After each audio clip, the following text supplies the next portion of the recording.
नमस्कार दोस्तों, sunrise maths point की यूट्यूब चैनल पर आपका स्वागत है। दोस्तों, अपन ने अवकल गणित जो है उसको कंप्लीट किया है। हालांकि कंप्लीट हुआ नहीं है कंपटीशन के लिहाज से, ये केवल 12th क्लास के लिहाज से अपन ने कंप्लीट किया है। जो 12th क्लास से, चाहे वो एनसीईआरटी का जो बुक है वो हो, चाहे वो सीबीएसई में चल रहा हो, चाहे वो स्टेट बोर्ड में, सभी में इतना ही है। तो एनसीईआरटी बुक में इतना सिलेबस में दे रखा है, तो उतना जितना सिलेबस में दे रखा है उतना अपन ने कंप्लीट कर लिया। अभी उसी को अपन आगे बढ़ा रहे हैं और आज हमें समाकलन गणित जो है उस पार्ट को हम शुरू करेंगे। यानी जो एनसीईआरटी की जो बुक में है वही हम शुरू कर रहे हैं। वो जो बचा हुआ पार्ट है एक जो आपका अवकल गणित का, वो अपन एक्स्ट्रा के अंदर सीखेंगे। जो कंपटीशन के लिहाज से उसमें से प्रश्न आते हैं, तो वो अभी उसमें अपन एक्स्ट्रा पढ़ेंगे। लेकिन एक बार ये कर लेते हैं इंटीग्रेशन जो इसका आपका एनसीईआरटी की जो बुक में है इन 12th क्लास के लिहाज से। फिर उसके बाद में, क्योंकि 12th क्लास के लिहाज में अपना बस केवल यही बचा, फिर बाकी तो अपन ने कंप्लीट करवा रखी है, बुक कंप्लीट हो जाएगी।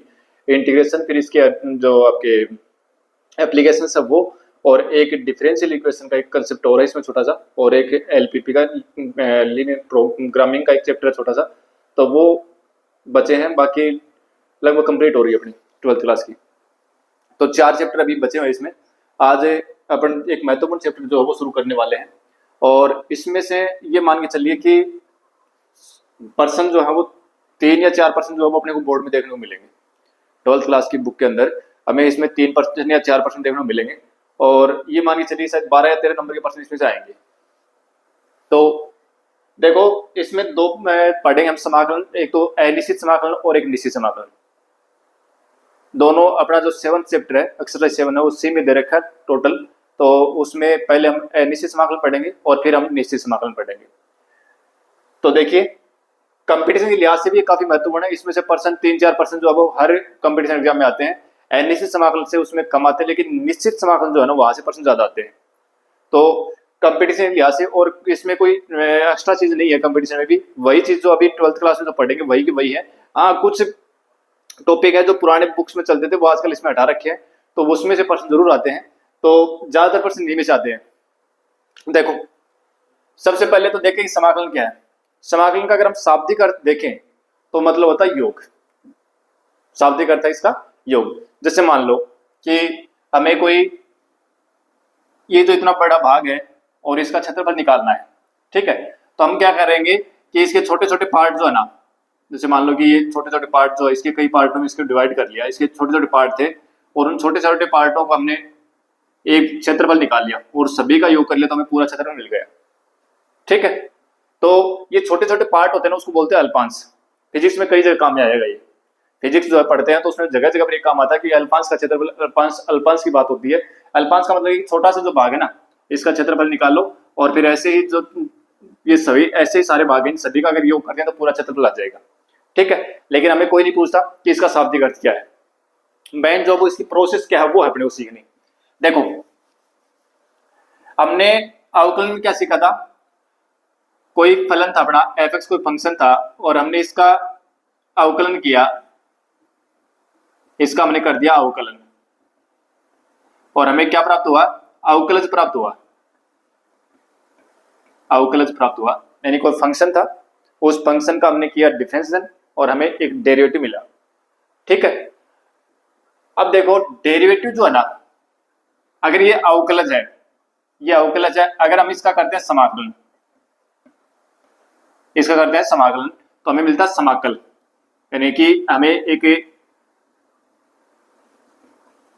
नया फलन मिलेगा f(x), ठीक है। और इसके साथ में कोई कांस्टेंट राशि मिलेगी, ठीक है। अगर ये निश्चित समाकलन, ये c जो है ना, ये कांस्टेंट राशि जो मिल रही है ना, वो अपने को मतलब इसका नाम, जो राशि c है इसका मान फिक्स नहीं है, इसका मान कोई भी हो सकता है, ठीक है। कितने मान हो सकते हैं इसके, तो इसीलिए इसको बोलते हैं अनिश्चित समाकलन। क्योंकि c जब तक आएगा, समाकलन जो वो अनिश्चित है, यानी उसके जो मान है वो कई हो सकते हैं, समाकलन के मान कई हो सकते हैं। मैं बताऊंगा, देखो क्या है इसका मतलब। तो देखिए, एक चीज तो दिमाग में अपन ये बिठा लेनी है कि अगर कोई अवकलज है उसी का समाकलन किया जा सकता, सभी का समाकलन नहीं किया जा सकता। जैसे मान लो कि हमने कोई फलन था अपने पास f(x), उसका हमने अवकलन किया, अवकलन करने पर f(x) प्राप्त हुआ। इस f(x) का ही हम समाकलन कर सकते हैं, बाकी का समाकलन नहीं कर पाएंगे। तो कभी ऐसे पीछे नहीं पड़ना है कि कोई भी फंक्शन दिखा रहा है उसका समाकलन कर दो, सभी फंक्शन का समाकलन नहीं होगा, ठीक है ना, सभी फंक्शंस का समाकलन नहीं होगा। समाकलन केवल उन्हीं फंक्शंस का होगा, यानी उन्हीं फलनों का होगा जो किसी न किसी के अवकलन करने से हमें प्राप्त हुए हैं, यानी कोई न कोई फलन था उसका हमने अवकलन किया और अवकलन करने के बाद जो प्राप्त हुआ ना उसको अपन बोलेंगे अवकलज, उस अवकलज का समाकलन कर सकते हैं, ठीक है। तो एक तो ये चीजें अपने को दिमाग में बैठा लेनी है कि समाकलन सभी फलनों का नहीं होता, समाकलन केवल उन्हीं फलनों का होता है जो किसी न किसी के अवकलन से प्राप्त हुए हैं, ठीक है। अवकलन से प्राप्त हुए मतलब वो अवकलज है, ठीक है। अवकलज का समाकलन करेंगे तो हमें एक फलन प्राप्त होगा और साथ में कांस्टेंट राशि प्राप्त होगी, ये जो है इसी को बोलते हैं इस अवकलज का समाकल, ठीक है। अब ये c जो है ये अपने पास c कोई कांस्टेंट राशि होगी, इसका मान फिक्स नहीं है। अब देखो मैं बताता हूं क्या, जैसे मान लो कि हमने अवकलन किया कि एक्स स्क्वायर, इसका हमने अवकलन किया एक्स स्क्वायर प्लस 1, चलो ये कर देते हैं, इसका हमने अवकलन किया, अवकलन करते हैं तो हमें क्या मिलता है 2x मिलता है, ठीक है। और इसी 2x का अगर हम समाकलन करें, इसी 2x का अगर हम समाकलन करें, इसका सिंबल ही होगा ऐसा, ठीक है ना, इसी 2x का समाकलन करें तो अभी मैं एक बार तो अपनी तरफ से लिखता हूँ फिर बताऊंगा, इसके सूत्र वगैरह बता दूंगा आपको। तो एक्स स्क्वायर बटे 2 और प्लस सी, ये 2 से 2 कट गया, मतलब सी का मान अगर 1 हो गया तब तो अपना ये जो फलन था ना वो प्राप्त हो गया, ठीक है। अगर जैसे मान लो कि यहाँ एक्स स्क्वायर प्लस 2 होता तो इसका अवकलन अगर हम करें, अगर इसका अवकलन करते तो भी अपने को क्या मिलेगा 2x मिलेगा, ठीक है। फिर 2x का समाकलन करेंगे तो 2x का समाकलन क्या मिलेगा एक्स स्क्वायर प्लस 1, या एक्स सी का मान अगर चेंज कर दें तो एक्स स्क्वायर प्लस 2 भी मिल सकता है, एक्स स्क्वायर प्लस 2 भी मिल सकता है, इन आ जाएगा। तो कहने का मतलब ये है कि जो सी जो है ना, इस सी का मान 1 लेंगे 2 लेंगे 3 लेंगे कुछ भी ले सकते हैं अपन, ठीक है ना, कैसा भी मान इसका हो सकता है क्योंकि इसके मान निश्चित नहीं है और इसीलिए इसको बोलते हैं अनिश्चित समाकलन, ठीक है। जहां लिमिट लग जाएगी ए से बी, बी से सी, इस प्रकार से लिमिट लग जाएगी वहां पर सी गायब हो जाएगा, वहां पर निश्चित समाकलन आ जाएगा, यानी वहां सी जो वो नहीं आएगा फिर, ठीक है, वहां फिक्स मान आएगा, ठीक है। तो देखो ये बात समझ में आ गई कि देखो एक चीज तो ये क्लियर हो गई कि अवकलन और समाकलन दोनों एक दूसरे के अपोजिट प्रोसेस हैं। अवकलन का उल्टी जो प्रोसेस है वो क्या है समाकलन है, यानी आपका जो इंटीग्रेशन की जो प्रोसेस है वो डिफरेंशिएशन की अपोजिट प्रोसेस है, ठीक है। तो हम अवकलन के अपोजिट के रूप में ही समाकलन को पढ़ेंगे। अब देखो पहले इनके करते हैं मानक सूत्र, जितने मानक फॉर्मूले हैं वो अपने याद करते हैं, उसके बाद में आगे बढ़ेंगे क्योंकि सारा सारा खेल जो फॉर्मूले पर आधारित है और उसी से सारे होंगे। किसी मैं पहले क्लियर कर चुका हूं कि किसी प्रकार का कोई ऐसा फंक्शन मत उठा लेना कि कोई उठाए और उसका समाकलन कर दे, समाकलन सभी फलनों का नहीं होगा, समाकलन केवल उन्हीं फलनों का होगा जो किसी न किसी के अवकलन किसी न किसी फलन के अवकलन करने से अपने प्राप्त हुए, ठीक है। अब देखो हमने क्या पढ़ा था कि d और dx से हमने x का अवकलन किया तो क्या पढ़ा था 1 होता है, ये पढ़ा था। यहां देखो अगर हम किसी का समाकलन करेंगे यानी 1 का समाकलन करेंगे तो अपने को क्या मिलेगा x मिलेगा, ठीक है। x का x के सापेक्ष अवकलन किया था अपने को 1 मिला था, लेकिन 1 का अगर समाकलन करेंगे तो x आएगा। 1 का समाकलन का मतलब ये होगा कि dx का समाकलन x आएगा प्लस में c, ठीक है। फिर d और dx से अपने को जैसे मान लो कि x की घात n का हमने अवकलन किया तो क्या था n x की पावर n माइनस 1 आया था, ठीक है। एक काम करते हैं एक बार रुको, इसको e की पावर x का करते हैं। e की पावर x का समाकलन क्या होता है e की पावर x का अवकलन e की पावर x से होता है। अगर e की पावर x का समाकलन करोगे ना तो वो भी e की पावर x ही आएगा प्लस c, ठीक है। अगर d और dx से a की पावर कुछ मानक फॉर्मूला लिख देता हूं, a की पावर x का होगा a की पावर x से log ऑफ a, और अगर a की पावर x का समाकलन करोगे ना तो वो आएगा a की पावर x से upon log of a plus c, ठीक है। और d और dx से x की पावर n का करोगे तो x की पावर n का क्या होगा n x की पावर n माइनस 1, ये होता है ना अवकलन। और अगर x की पावर n का समाकलन करोगे तो इसमें घात जुड़ जाएगी, x की घात n plus 1 upon n plus 1 plus में c, ठीक है। फिर d और dx से यहाँ log x का अवकलन करोगे क्या आएगा, 1/x आएगा। यहाँ अगर आप 1/x का अवकलन करोगे, 1/x का समाकलन करोगे क्या आएगा, log ऑफ x आएगा प्लस c। मोड लगा देना, ठीक है ना, मोड लगा देना। क्यों लगा देना, क्योंकि अगर log x का अवकलन भी 1/x होता है और log -x जो होता है ना उसका अवकलन भी 1/x आएगा, लेकिन वो क्या है कि -x जो है ना वो परिभाषित नहीं होता, ठीक है ना। log -x जो है वो परिभाषित नहीं होता, लेकिन किताब में जो दे रखा है कि log x का अवकलन 1/x होता है और log ऑफ -x का अगर अवकलन करोगे ना तो वो क्या आएगा, -1/-x और फिर -x का होगा -1, तो 1 से कट जाएगा तो 1/x आ जाएगा, ठीक है। तो उस समय मतलब log x हो और चाहे log -x हो, दोनों स्थिति में इसका समाकलन क्या होगा, एक अवकलन जो होगा 1/x ही होगा। तो 1/x का समाकलन करेंगे तो log of mod x plus c, ठीक है। फिर d और dx से हो गए, अच्छा तो ये हो गई। इसके अलावा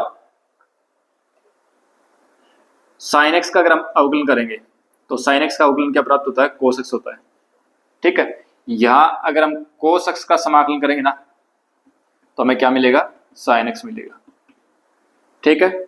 d और dx से cos x का अवकलन करते हैं तो हमें मिलता है माइनस sin x, ठीक है। और यहाँ चाहे तो माइनस sin x कर दो, भाई sin x का अवकलन करोगे, समाकलन करोगे तो माइनस cos x आएगा, ठीक है। और चाहिए लिख दो कि भाई माइनस sin x का समाकलन प्लस का cos x आएगा, माइनस यहाँ लगा दोगे तो प्लस का हो जाएगा, ठीक है। तो अपन ऐसे याद रखें sin x का समाकलन माइनस cos x से होता है, ठीक है। d और dx से tan x का अवकलन जो होता है वो होता है sec स्क्वायर x। हम इसको याद करेंगे कि sec स्क्वायर x का समाकलन जो होता है ना वो होता है tan x, ठीक है। फिर d और dx से अगर cot x है, cot x का अवकलन करते हैं तो वो आता है माइनस cosec स्क्वायर x। तो यहाँ cosec स्क्वायर x का अगर हम समाकलन करेंगे तो वो आएगा माइनस cot x, ठीक है। और इसी प्रकार से d और dx से sec x का अवकलन करते हैं तो अपने मिलता है sec x से tan x। तो यहाँ पर है sec x से tan x से अगर है उसका समाकलन करना है तो वो आएगा sec x, प्लस में c लगाना है सभी में, प्लस c, ठीक है। और d और dx से cosec x का क्या होगा, माइनस cosec x से और cot x। तो यह आ जाएगा cosec x से cot x का अगर हम समाकलन करेंगे तो वो क्या आएगा, माइनस से cosec x आएगा प्लस का c, ठीक है। तो ये कुछ फॉर्मूले हैं, एक बार इतने से फॉर्मूले जो हम वो याद रखने अपने को, ठीक है। बाकी जो जो आगे बढ़ते जाएंगे इसमें फॉर्मूले और आते जाएंगे, ठीक है। तो ये इतने से फॉर्मूले अपने को याद रखने हैं। अब जब इसमें पहला प्रश्न दे रखा है कि निरीक्षण विधि से समाकलन करना, और तो कुछ नहीं है निरीक्षण विधि से समाकलन करना। जैसे एक प्रश्न दे रखा मैं कर देता हूँ कि sin x का समाकलन करना अपने को, प्रत्यवकलज, समाकलन का मतलब प्रत्यवकलज कह रहा है कि sin 2x का प्रत्यवकलज ज्ञात करो निरीक्षण विधि से। अब निरीक्षण विधि से करना तो अपने क्या करना है कि हमें ये सोचना है कि ये किसका अवकलन है, ये कोई किसी न किसी पद का तो अवकलन होगा। तो हम जानते हैं कि भी d और dx से cos 2x अगर हो तो उसका अवकलन करते तो माइनस sin 2x आएगा, फिर 2x का होता 2, ये तो होता ना। तो इस -2 इस साइड ले आए तो -1/2, ये 2 नीचे आ जाएगा, माइनस आ गया। और d और dx से cos 2x, ठीक है, यानी d और dx से -1/2 और cos बराबर में माइनस sin 2x, ठीक है। और ये मैंने क्या किया है, देखो ये -2 था ना, ये भाग में ले आया इस साइड, ठीक है। और फिर मैंने d और dx के अंदर लिख दिया इसको -1/2 को और बराबर sin 2x है, ठीक है। अब ये d और dx हटा दो कि इसका अगर हम प्रत्यवकलज निकालेंगे ना, सॉरी sin x का प्रत्यवकलज निकालेंगे तो ये आएगा, क्योंकि हमें इसका अगर अवकलन करते तो मिलता है, भाई इस फलन का अगर अवकलन करते तो मिलता है।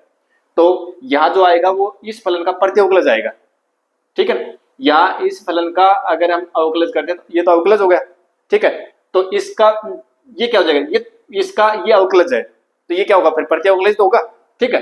तो यहाँ पर क्या हो जाएगा, इसलिए sin 2x का जो प्रत्यवकलज है ना, sin 2x का प्रत्यवकलज जो है वो क्या आएगा, -1/2 cos 2x, ठीक है। ये है, बाकी प्रश्न परीक्षा में इस प्रकार के प्रश्न पूछे नहीं जाएंगे, ठीक है। और पूछे जाए तो इस तरीके से करना कोई दिक्कत है नहीं, बाकी इस प्रकार के प्रश्न आते नहीं है। अब देखो ये फॉर्मूले जो है सारे अपने को याद रखने हैं अच्छे से, ये इतने तो याद कर लो, ठीक है ना, बाकी और आते जाएंगे जो जो अपन उनको याद करते जाएंगे। अभी फॉर्मूले बहुत ज्यादा होंगे, और फॉर्मूले जो आने में अभी थोड़ा सा क्या होगा कि ये अवकलन और समाकलन के जो फॉर्मूले हैं इनको थोड़ा सा अच्छे से याद करना, ये उल्टे हो जाएंगे। देखो जैसे मान लो कि sin x का अवकलन cos x होता है, और यहाँ sin x का समाकलन करें तो माइनस cos x आएगा, थोड़ा ध्यान रखना अपने को, ठीक है। चलते हैं आगे, देखो कुछ क्वेश्चन करते हैं।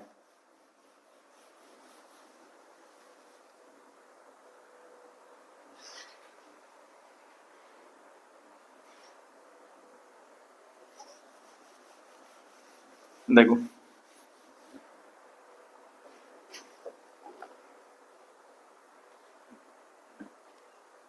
क्वेश्चन नंबर 6 से शुरू करता हूं मैं। क्या दे रखा है, इंटीग्रेशन 4e⁻³ + 1 ×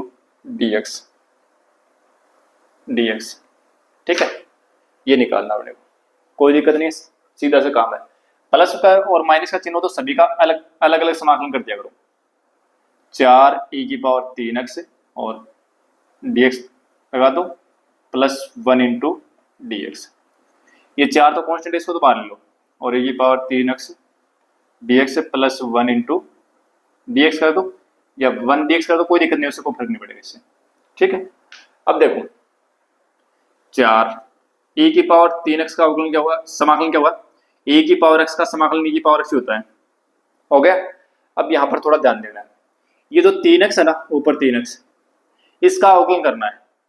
तो ये अवकलन तो अपन अवकलन जब पढ़ रहे थे वहां भी करते थे भाई, e⁻3x का अवकलन हमने क्या किया था कि भाई e⁻x का e⁻x ही होता है, फिर इस 3x का अवकलन क्या था ना, वो 3 आया था। तो यहाँ जो अवकलन आया था उससे गुणा क्या था, समाकलन में जो अवकलन आएगा उसका भाग लगेगा, और ये जो अवकलन आएगा नहीं हमेशा कांस्टेंट राशि आएगी। अगर कांस्टेंट राशि नहीं आ रही है तो फिर अगर ये चर विद्यमान है इसमें, तो फिर अपने को तरीका दूसरा अपनाना पड़ेगा। कभी ऐसा नहीं हो जाए कि यार e⁻2x² है और अवकलन जब करते हैं तब तो हम इसको यूं लिख देते हैं कि 3 दूनी 6x हो गया, ठीक है। तो क्या इसका समाकलन करें तो क्या ये लिख दें कि भाई e⁻3x² और फिर इसके बटे में 6x लिख दें, ऐसा नहीं है, ये गलत है, समाकलन इसका गलत है। अवकलन तो सही है लेकिन समाकलन इसका गलत है, ठीक है। तो जो अवकलन का जब भाग देंगे ना, अवकलन का जब हम भाग देंगे तो वो अवकलन हमेशा कांस्टेंट राशि आनी चाहिए, ठीक है। तो यहाँ देखो 3x का अवकलन 3 आएगा तो वो 3 का भाग हम दे देंगे, ठीक है, + 1 × dx, यानी 1 का समाकलन होगा x से और प्लस में c जो है ना वो एक c यहाँ से आएगा एक c यहाँ से आएगा, दोनों को एक साथ लिख दिया मैंने, c लिख दिया, ठीक है। तो ये अपना आंसर हो गया। अब नेक्स्ट क्वेश्चन है,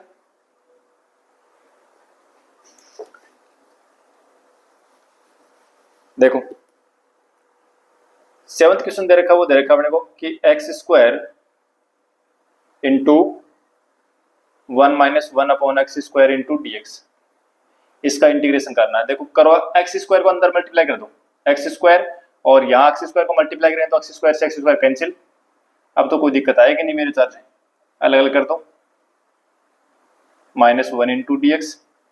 अब इसका समाकलन क्या होगा, x⁻n वाला फॉर्मूला हो गया, x⁻n में समाकलन में पावर ऐड होती है, यानी पावर में 1 ऐड होता है, ठीक है। तो x⁻2 कितनी जाएगी 3 क्या, और फिर बटे में 3, भाई x⁻n का समाकलन क्या होता है, x⁻n + 1/n+1। x⁻n का समाकलन क्या पढ़ा था पढ़ने कि x⁻n + 1, यानी ऊपर पावर में 1 जोड़ दो और नीचे दोनों का योग लिख दो, ठीक है। और प्लस c1 करना चाहो तो c1 कर दो, ठीक है, और -1 का हो जाएगा x और प्लस c2, 2 बार समाकलन किया ना इसलिए लिख दिया मैंने, केवल समझाने के लिए लिखा, बाकी कोई फर्क नहीं पड़ेगा इससे। -c1 + c2 को हम दोबारा एक साथ c लिख दे, कोई फर्क नहीं पड़ेगा कि आप x⁻3 / 3 -x प्लस c लिख देते, कोई फर्क नहीं पड़ेगा इससे, ठीक है, लेकिन ये c लिखना जरूर है, ठीक है। तो ये प्रश्न था, इसी प्रकार से आगे वाले भी 8, 9 सब हो जाएंगे आराम से। क्वेश्चन नंबर 10 देखो, क्वेश्चन नंबर 10 वो देखते हैं अपन, बाकी हो जाएंगे आराम से। क्वेश्चन नंबर 10 देखते हैं, i बराबर इंटीग्रेशन i से लिखते हैं इसको, ठीक है, √(x - 1/√x) और इसका स्क्वायर और होल स्क्वायर × dx क्या आएगा। देखो अभी सीधा हमने जो फॉर्मूले पढ़े ना उनमें सीधा ऐसा कुछ भी नहीं पढ़ा है, ऐसा कोई फॉर्मूला नहीं था अपने पास, लेकिन अपने को पता है कि a माइनस बी का होल स्क्वायर बन रहा है, तो हम इसका a माइनस बी के होल स्क्वायर से इसका प्रसार कर लें, तो a स्क्वायर क्या होगा, यानी x आ जाएगा, प्लस बी स्क्वायर क्या होगा, 1/x आ जाएगा भाई, a स्क्वायर इसका स्क्वायर प्लस बी स्क्वायर ही हो गया, फिर माइनस 2 गुणा a की जगह रूट एक्स है, गुणा b की जगह बटे रूट एक्स है, और इंटू dx। ठीक है, ये रूट एक्स है, रूट एक्स कैंसिल हो गया। अब हम x इंटू डी एक्स कर लें, सभी के अलग कर दें, 1/x इंटू डी एक्स कर दें, और माइनस से 2 और 1 इंटू डी एक्स कर दें, कोई दिक्कत नहीं है, कर दो समाकलन। x का समाकलन क्या हुआ, x की घात n वाला फॉर्मूला लगा दो, एक घात 2 जाएंगे क्या, समाकलन में घात जुड़ेगी, एक जुड़ जाएगी घात में, बटे 2 और प्लस 1/x का समाकलन क्या हुआ, log ऑफ mod x, और माइनस का 2 और x और प्लस में c, ये अपना आंसर हो गया। ठीक है, ऐसा ही देखो क्वेश्चन नंबर 11 जो है ना, उसमें क्या दे रखा है, i बराबर इंटीग्रेशन एक्स क्यूब और plus 5x square minus 4 upon x square into d x. अब देखो ऐसा कोई फॉर्मूला अपने पास नहीं है, एक काम करते हैं, जो एक्स स्क्वायर है ना, इससे प्रत्येक पद को डिवाइड कर दो, तो देखो एक्स स्क्वायर को यहाँ डिवाइड करेंगे तो क्या जाएगा, एक्स आ जाएगा, यहाँ डिवाइड करेंगे तो केवल 5 आएगा, और माइनस 4 अपॉन एक्स स्क्वायर, ऐसा ही होगा। ठीक है, अलग अलग कर दो, x into d x plus 5 को बाहर लो 1 इंटू डी एक्स, माइनस 4 को बाहर लो 1 upon x square into d x, कोई दिक्कत नहीं यहाँ तक। ये क्या हो जाएगा, एक बार x इंटू डी एक्स लिख दें, प्लस 5 1 इंटू डी एक्स लिख दें, और माइनस 4 और 1 अपॉन एक्स स्क्वायर को मैं लिख दूं x की घात -2 कर दूं, ऊपर लेके जाएंगे तो माइनस की 2 जाएंगे ना। चलो अब कर दो समाकलन, इसका तो जाएगा एक्स स्क्वायर बटे 2 प्लस 5 और x माइनस 4, इसका करेंगे तो क्या आएगा, x की घात -2 प्लस 1 बटे -2 प्लस 1, भाई x की घात n का फॉर्मूला क्या होता है, x की घात n plus 1 upon n plus 1, और प्लस में c। देखो एक्स स्क्वायर बटे 2 प्लस 5x, और ये क्या हो जाएगा, माइनस का 1 बचेगा नीचे, है ना, माइनस का 1 बचेगा, माइनस माइनस गुणा होकर प्लस हो जाएगा, 4 गुणा 1 बटे x, क्योंकि x की घात -1 बचेगी ऊपर, तो 1 बटे x हो जाएगा प्लस का c, तो ये अपना आंसर हो गया। ठीक है, तो इस टाइप का प्रश्न जो है ना, कोई ना कोई छोटा प्रश्न 1 नंबर का पूछ सकते हैं, यहाँ से 1 नंबर का प्रश्न जरूर आएगा एग्जाम में, एक छोटा प्रश्न जरूर आएगा 1 नंबर में, और वो इन्हीं पर स्टैंडर्ड जो फॉर्मूले ना इन्हीं के ऊपर आएगा।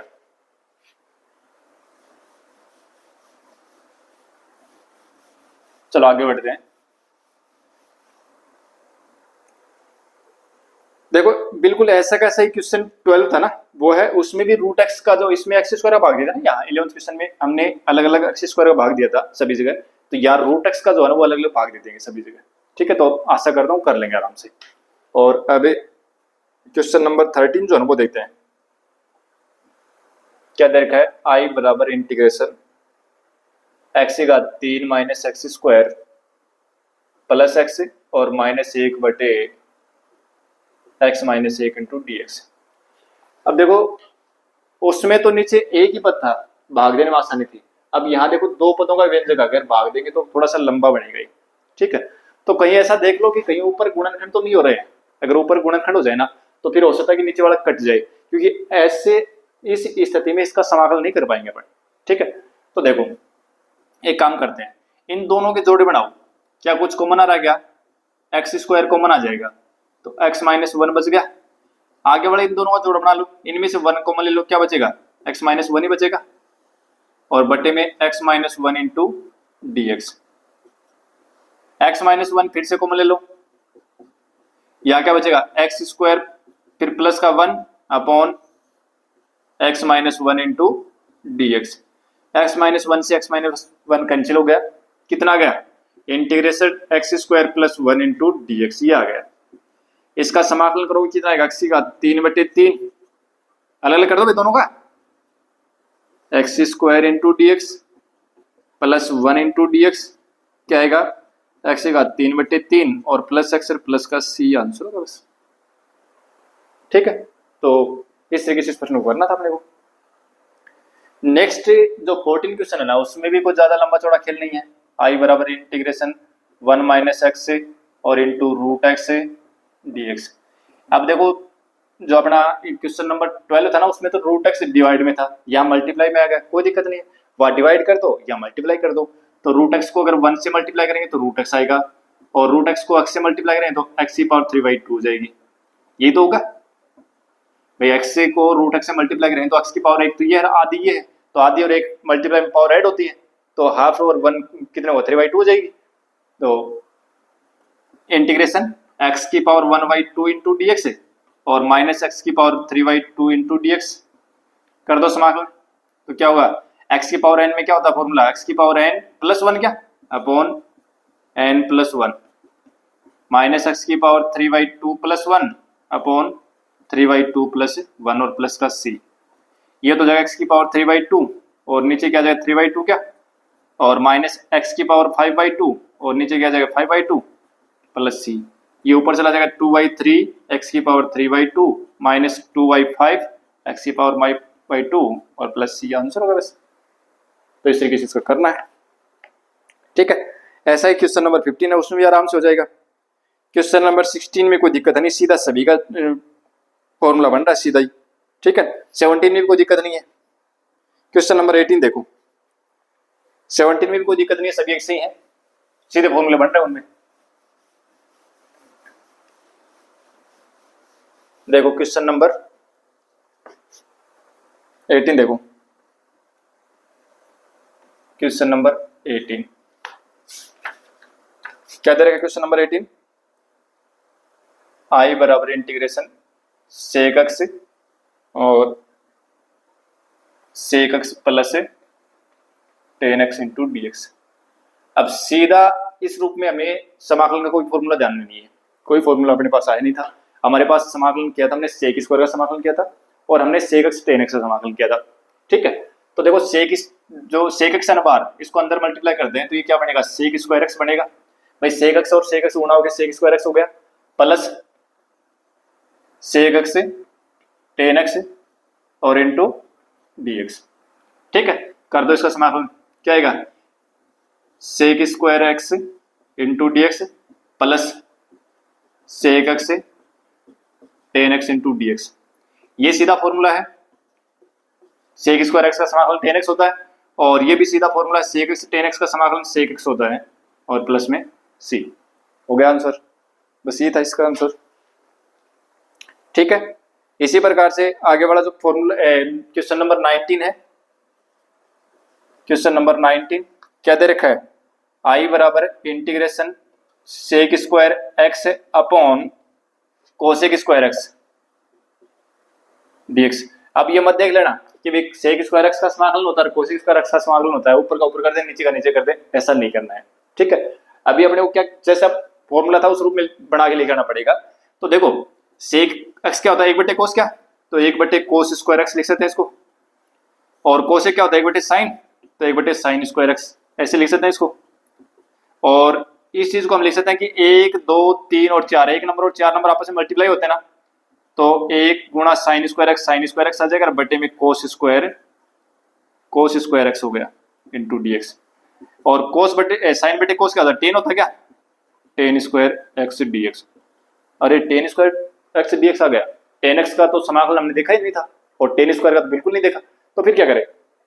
तो देखो टेन स्क्वायर और कोट स्क्वायर एक्स जब भी बने ना, तो याद रखना हमेशा कि टेन स्क्वायर एक्स बने तो आप क्या लिखोगे, इसको सेक स्क्वायर एक्स -1 लिखोगे, क्योंकि अपने को फॉर्मूला पता है कि भाई 1 प्लस टेन स्क्वायर एक्स होता है सेक स्क्वायर एक्स, ये फॉर्मूला पता अपने को, ठीक है। तो टेन स्क्वायर एक्स को हम क्या लिख देंगे, सेक स्क्वायर एक्स -1 लिख देंगे, ठीक है। अब अपने को पता है इनका तो सीधा फॉर्मूला समाकलन कर ही सकते हैं अपन, -1 into d x. Sec square x का समाकलन क्या होता है, 10x होता है, और -1 का होता है x और प्लस में c। आ गया आंसर, ठीक है। तो ये अपना क्वेश्चन नंबर 19 था। क्वेश्चन नंबर 20 जो है ना, वो भी ऐसा ही है, क्वेश्चन नंबर 20 वो भी ऐसे है। अब इसमें देखो अलजेब्रा भी यूज होगी, ट्रिग्नोमेट्री भी यूज होगी, इनको थोड़ा सा अपने को सारे जो प्रॉपर्टी है उनको थोड़ा ध्यान रखना पड़ेगा अपने को। क्वेश्चन नंबर 20 देखो क्या है, आई बराबर integration 2 - 3 sin x upon cos square x. देखते पता चल गया होगा क्या करना है इसमें। कोस स्क्वायर एक्स से अलग अलग डिवाइड कर दो। कोस स्क्वायर एक्स को टू को भी कोस स्क्वायर एक्स से डिवाइड कर दो और -3 साइन एक्स बटे कोस स्क्वायर एक्स और फिर समाकलन कर दो इसको। कोई दिक्कत नहीं है। एक बटे कोस क्या होता है, सेक होता है क्या, तो 2 सेक स्क्वायर एक्स। 3 साइन बटे कोस क्या होता है, टेन एक्स से, और एक बटे कोस क्या होता है, सेक एक्स क्या और इंटू डी एक्स। ठीक है, अलग अलग समाकलन कर दो भाई। Sec square x d x -3 गुणा सेक एक्स को पहले लिख दो, टेन एक्स को बाद में लिख दो, कौन सा फर्क पड़ेगा। कर दिया अलग अलग। इंटीग्रेशन का साइन इसके साथ लगा दो और इसके साथ लगा दो। अब सीधे फॉर्मूले हैं, सेक स्क्वायर एक्स का समाकलन क्या होता है, टेन एक्स से, और 3 सेक एक्स टेन एक्स का समाकलन क्या होता है, सेक एक्स से, और प्लस का सी। आगे आंसर। ठीक है, अब देखो आगे।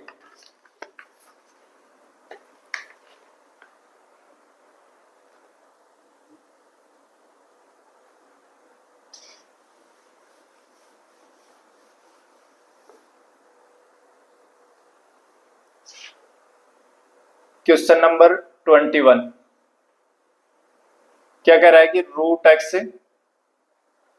प्लस 1/√x, इसका प्रत्याउकलज निकालना है। प्रत्याउकलज का मतलब इसका समाकलन करना है। ठीक है, तो क्या करेंगे, अलग अलग समाकलन करो।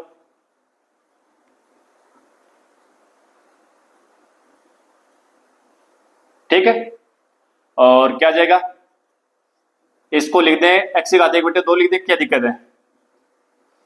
1/x की घात 1/2 आएगी, लेकिन ऊपर लेके जाएंगे तो x की घात -1/2 हो जाएगी क्या। समाकलन कर दो, x की घात 1/2 प्लस 1 और बटे में 1/2 प्लस 1, ये तो फॉर्मूला था। x की घात -1/2 प्लस 1 बटे में -1/2 प्लस 1 और प्लस का c। x की घात 3/2 और प्लस x की घात 1/2 बचेगी आधी, माइनस ये माइनस का आधा है, ये प्लस का 1 है तो प्लस का आधा बचेगा ऊपर, और नीचे भी प्लस का आधा बचेगा, प्लस का c। ये 2 ऊपर चला जाएगा तो 2/3 x की घात 3/2, ये 2 ऊपर चला जाएगा 2x की घात 1/2, और घात 1/2 होती है उसको अपन लिख देते हैं √x से और प्लस में c। ठीक है, ये आंसर हो जाएगा। तो कौन सा भी ऑप्शन होगा, वो घात में दे रखा तो घात में लगा लो, ऐसे दे रखा x की घात 1/2 इस रूप में दे रखा, देख लो कौन सा भी ऑप्शन है वो अपना आंसर हो जाएगा। ठीक है, अब क्वेश्चन नंबर 22 देखो। क्वेश्चन नंबर 22 में क्या है, क्वेश्चन नंबर 22 जो उसमें क्या दे रखा अपने को, देखो क्या कह रहा है कि d और dx से fx बराबर दे रखा है 4x की घात 3 -3/x की घात 4, जिसमें f2 बराबर दे रखा है 0। तो ये कह रहा है अपने को कि fx का मान बताओ कितना होगा, fx का मान बताओ क्या होगा। अब fx का मान कैसे निकलेगा, देखो fx से पहले d और dx लगा हुआ है, तो ये d और dx हटे तब fx आएगा, और d और dx कब हटे सकता है, यानी ये क्या, d और dx का मतलब अवकलन है। अब अवकलन कैसे हटाएंगे, इसका समाकलन करें तभी तो हटेगा। तो देखो दोनों तरफ समाकलन करने पर, यानी x के सापेक्ष समाकलन करने पर, x के सापेक्ष से समाकलन करने पर,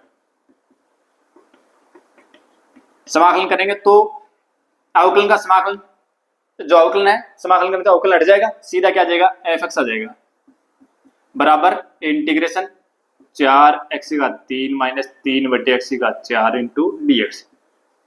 ठीक है, इसका समाकलन किया, ये अवकलन हट गया, इसका समाकलन कर देंगे तो fx बराबर क्या आ जाएगा, देखो अलग अलग कर लो, 4 कांस्टेंट है, x की घात 3 dx, -3 भी कांस्टेंट है बाहर लो, और x की घात 1/4 है ना भाई, x की घात 4 नीचे है तो ऊपर लेके जाए तो x की घात -4 हो जाएगी, और dx 4 समाकलन करेंगे तो x की घात 4/4 -3 और x की घात 3 हो जाएगी -4 प्लस 1 बटे -4 प्लस 1 प्लस का c। 4 से 4 कट गया तो x की घात कितनी आ गई 4, माइनस नीचे देखो -3 आएगा, -4 प्लस 1 -3 आएगा ना, -3 से -3 कटेगा प्लस आ जाएगा बीच में, माइनस माइनस कट जाएंगे तो प्लस हो जाएगा। और एक्स की घात कितनी, -3 ना, -3 प्लस सी, यानी इसको यूँ लिख सकते हैं कि एक्स की घात 4 और प्लस 1 बटे एक्स की घात 3 प्लस में सी। ये कौन आ गया, एफ एक्स का मान आ गया। लेकिन एफ एक्स के मान में हमें क्या पूछा है कि हमें तो एफ एक्स का मान पूछा, लेकिन उसमें सी नहीं आना चाहिए क्योंकि एफ टू का मान 0 दे रखा है अपने को। तो देखो एक्स बराबर 2 रखो, इसमें एक्स बराबर 2 रखें तो एफ टू आएगा और 2 की घात 4 मतलब 16, ठीक है, प्लस 1 बटे 8 प्लस का सी, ये तो गया 0, ठीक है। इन दोनों को जोड़ोगे ना, 16 8 128 और प्लस 129 बटे 8 प्लस सी, तो यहां से सी का मान कितना गया, -129 बटे 8 आ गया, आ गया।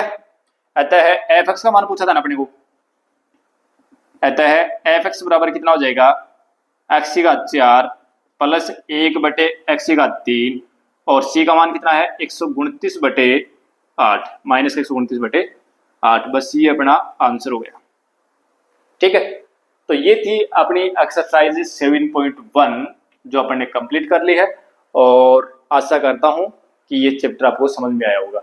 इसमें सारे के सारे अपने मानक जो फॉर्मूले थे ना वो अपन ने काम में लिए हैं और अभी जो नेक्स्ट जो अपने समाकलन करने की जो विधियां पढ़ेंगे तो वो वहां से शुरू होंगे अपनी समाकलन करने की विधियां। तो आज की क्लास में इतना पढ़ेंगे, मिलते हैं नेक्स्ट क्लास में।